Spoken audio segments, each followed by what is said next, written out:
to today's episode of GirlExec. I'm Isha, and as always, I'm joined by my good friend Kristy. Today's episode is Women in Leadership. We want to focus on 5 challenges that women tend to have in leadership, and we want to give you some tips on how to lead through them. These are tips apply to any professional, but as we think about that young woman starting her first major project, stepping into her first leadership role, we want you especially to be prepared. Chris.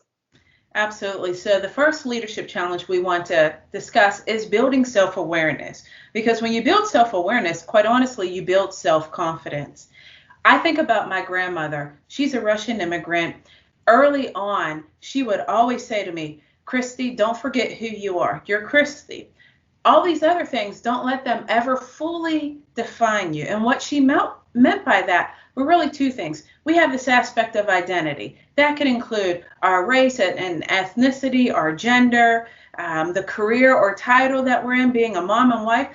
All of those are aspects of who we are. And we have to really think about who am I and who do I want to be. And then the other part is about purpose. When you're building self-awareness, there's this element of understanding, what do I see as my purpose? What do I see as my goal in that purpose? And those things, they may shift with life phases, but when you have clarity on those things, it builds confidence and it builds a self-determination and drive. So, Isha, let's talk about the second challenge. Great points, Chris. The second challenge is embracing good enough. Stereotypically, as women, from a young age, we are groomed to be perfect. What is Barbie? Barbie is perfect. And when you're first starting out your career, to dot every T, cross every I, you know what I mean. When you get into that, it's okay because you're starting out and you're showing competence. But as you grow in your career and you're at your first opportunity to lead a team or you're taking on a broader responsibility, you have to be able to embrace good, but good enough. And I have a story that I want to share with you. I had a boss many, many years ago. I was up for what is my first major promotion considered in marketing. I'd had one, but this was the stripe that you hope to get. And my boss came to me and he said, Isha, we're considering you for this position. Do you think we should promote you? And Chris, I thought about it and I told the man no.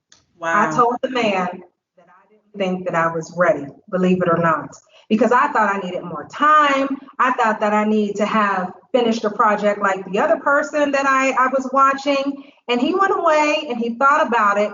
And I appreciate this to this day. He came back to me and he said, you know what? We're going to promote you because we think that you're ready. So as women, sometimes we have to get out of our own heads and get out of our own way. Look at, do we have the potential to take that stretch opportunity? Do we have the energy? Are we willing to ask for the support that we need so that we can embrace good enough and go for that stretch and go on and obtain broader leadership opportunities and responsibilities?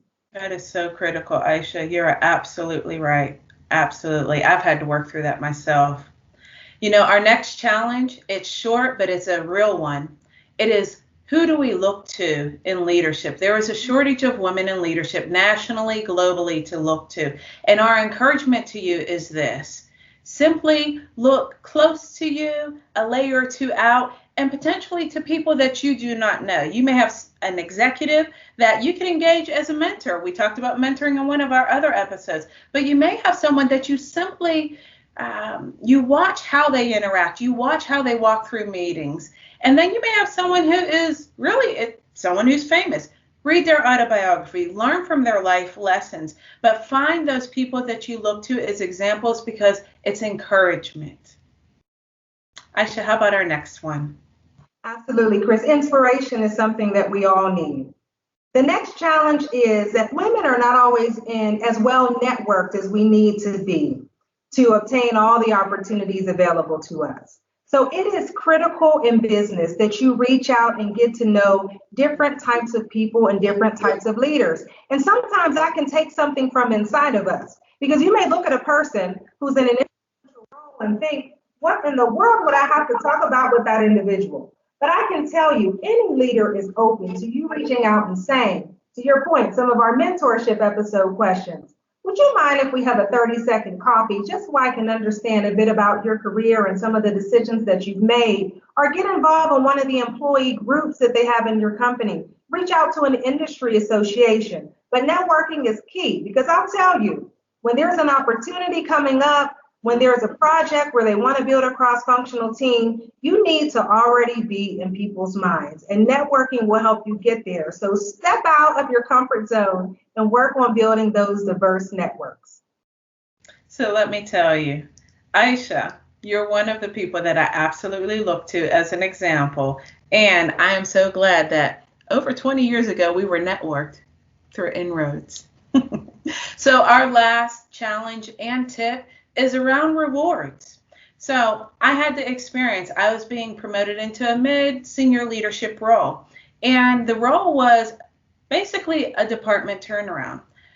When they made the offer to me, I did my homework. That offer was 27% below what market really commanded for the role. So I took a deep breath. I had some courage. I went and I talked to the executive. I shared with him, I would love to do this, but this is what the industry would pay me if I were to go to another organization. And I ended up receiving that salary for this promotion. And I tell you, the tip there is you get what you negotiate. Well, that's actually the quote from my husband. He was like, look, you get what you negotiate. So I went in there and I negotiated, and I encourage you. A, do your homework when it comes to compensation, and B, negotiate. Ask what you're worth. You know, they say if you don't ask, the answer is always no.